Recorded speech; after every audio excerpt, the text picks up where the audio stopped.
Zamudite finančnega sveta z Adijem Omerovičem prinaša dobre novice. Inflacija pri nas prvič po septembru 2021 pod 3%. Evropska centralna banka pa načrtuje res obrestne mere. Kaj to pomeni? Takoj, ko se vrnemo, ostanite z nami. Po septembru 2021 padla pod 3%. Bomo torej dočakali cenejše stanovanjske kredite? Evropska centralna banka bi lahko že v četrtek prvič znižala obrestno mero, vendar je po zadnjih podatkih inflacija v evroobmočju ponovno poskočilo, tokrat celo bolj kot v ZDA, ker letos morda sploh ne bodo nižali obrestne mere. Delniški trgi zato popuščajo in vrednosti padajo. Nič bolje ne kaže kitajskim delnicam, čeprav inflacije nimajo več. Na vrsti je seveda finančni svet in v studiu se mi bo pridružil kolega Adi Omerovič.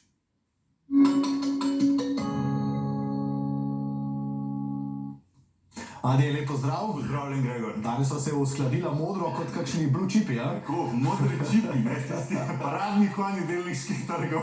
In prav o tem boš govoril, ne? Kakšni so torej zdaj te trendi, pa predvidevam, da bo šla res v to modro ameriško najprej, ne? Če vzameva tehnološke velikane, tukaj imamo Nasdaq, Gregor, pravzaprav ti modri čipi so tehnološki velikani, ki poganjajo delniške trge in kot vidiva, tukaj poglej v aprilu, ne, je pravzaprav, moram dati v rdečo barvo, je bila taka 8% korekcija, potem pa cel maj smo rasli, dobili 10%. Zdaj smo pa na točki, ko bomo ali padli dol, ali se pa odbili in šli više. Spoštovani, lep pozdrav. Inflacija v ZDA je od leta 2022 padla za 60%. Od lanskega junija je skoraj enaka, zato se rezanje obresti v ZDA odmika. V Evropi pa je nekoliko drugače.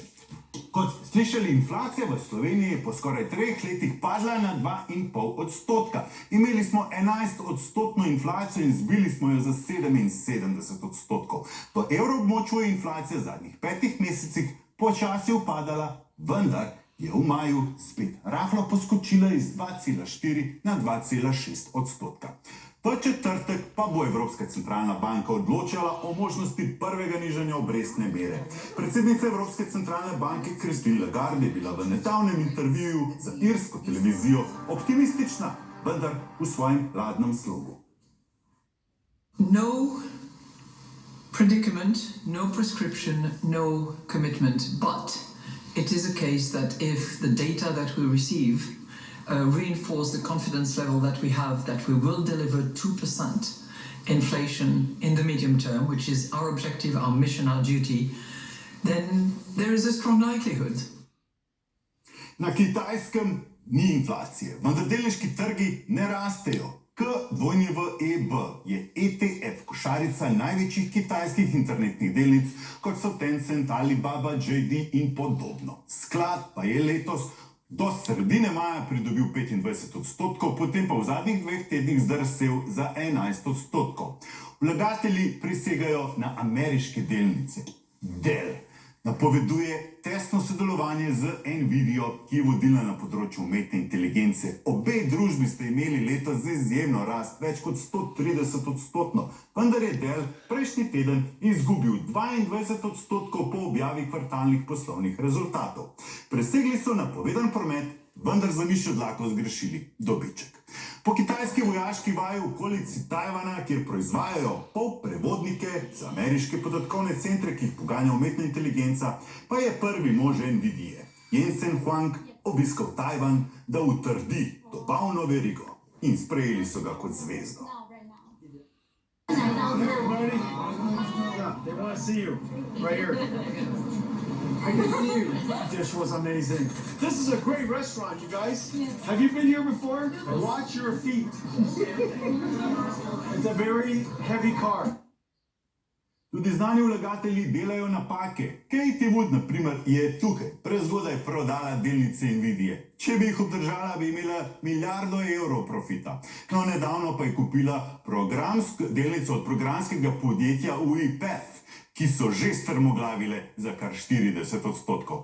Sicer pa je njen sklad ARK v 2 letih ustvaril 330% donos, potem pa od leta 2021 izgubil 73%. Katie Wood pa zdaj stavi na Bitcoin. Bitcoin pa je letos višje za 60%. Vendar od razpolovitve halvinga še ni dosegel tiste zgodovinske najvišje vrednosti. Boljši rezultat je imel Dogecoin. Nedavno je umrl pes Kabosu, ki je bil uporabljen za logo znanega meme kovanca. In ta meme kovanec je letos ustvaril že 77% donos, torej več kot Bitcoin. In minuli teden na kriptokonferenci Konsenzus znana vlagateljica Katie Wood izpostavila pomen naložb v Bitcoin in prednost skrbnikov, ki ga bodo vključili v portfelj. Bitcoin is a new asset class. It's a monetary system to be sure, but it also represents a new asset class. And so if you add Bitcoin to an existing portfolio, over time, returns per unit of risk will go up. Na slovenskem delniškem trgu je osrednji indeks SBI Top teden zaključil rahlo pozitivno in se ustavil pri 1500 točkah. Najbolj so minuli teden poskočile delnice Krke za skoraj 2%. Tečaj je na rekordnih vrednostih. No, v zadnjem finančnem podcastu sem z Matejem Reismanom razpravljal o tehnični analizi, ki se uporablja za trgovanje z delnicami, kot surovinami, kriptovalutami in celo valutnimi pari. Se AI uporablja. Še nazaj tisti, ki bi radi. Tisti, ki mislijo, da bo zdaj day traderi, pa da bo trgovali, ful je težko. Ne? Se moraš res posvetiti temu. Ne? Imaš fante pa punce, ki res služijo s tem. Ne? Tudi imaš take, ki so milijonari postali. Samo to tako kot pri tenisu. Začne se jih baviti s tenisom par milijonov, Djokovic je pa en. Ne? In še svet portfelj, ki je podobno kot ostali delniški trgi teden zaključil nižje, ampak zgolj za 0,3%. Portfelj ima še vedno 15% donos. Kitajska Alibaba je ponovno v rdečih številkah. Proizvajalec premoga Peabody Energy BTU pa se je tokrat lepo odbil iz zadnjega mesta. Rudar zlata Newmont na EMA ostaja najboljša naložba, ki sledi sklad Bitcoina. In jutri bomo še za 3% dokupili BTCE, ker se po 3 mesecih ponovno prebuja. Od prejšnjega tedna smo izpostavljeni tudi na sklad, ki sledi ceni Ethereuma, ki pa še ni ustvaril plusa. No, podrobnejšo analizo portfelja pa objavim jutri v finančnem komentarju na 24ur.com. Kaj pa nas Adi čaka v četrtek v tvojem finančnem podcastu? Pride pa predsednik uprave NLB Blaž Brodnjak. Govorila bova o ambicijah NLB, ki želi ustvariti milijardo evrov čistega dobička na leto do leta 2030.